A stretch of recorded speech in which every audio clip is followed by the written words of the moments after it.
По само 2 дена, Агенцијата за храна и ветеринарство го затвори новогодишниот базар во Струга. Нити една од 9 поставени куќарки во кои се продаваше храна не биле регистрирани и не ги исполнувале хигиенските услови за работа. 9 куќарки не се регистрирани како оператори со храна во Агенцијата за храна и ветеринарство. Дел од нив не се поврзани на градскиот водовод, не е извршено дезинфекција, дезинсекција и дератизација. Вработените лица кои доаѓаат во контакт со храна немаат извршено здравствено-санитарни прегледи. Корисниците на објектите имаат забрана за вршење на дејност додека не ги исполнат условите, а ќе платат и парична казна до 3000 евра.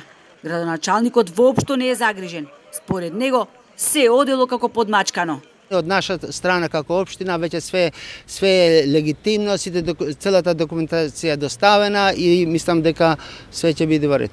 И додека никаде во Европа не постои град кој не е барем символично украсен, во Струга нема нити елка на плоштадот. Не че е ни прв пат, ни последен пат. Струга одбележувањето на Нова година не му се посветува многу внимание од одавна, па гледам и сега. Ќе дојдете Охридна дочек на Нова година? Обавезно. Так давате и вечера без пари.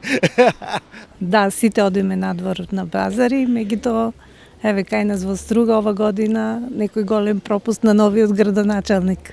Не знам, но што е тоа резултат, меѓутоа во секој случај е недозволиво и за еден туристички град како Струга да не е украсен. Струга како да се наоѓа во Азија, Африка или на Блискиот Исток. Оти само таму нема новогодишни декорации. Целата процедура е почнато според Советот, од претходниот Совет, значи изгласано на крајот на август. И после тоа тендерот требаше да се објави до новември. Јас со мојата функција почнував 17 новември и првата работа што ја побарав беше за да се китит градот, значи целата декорација.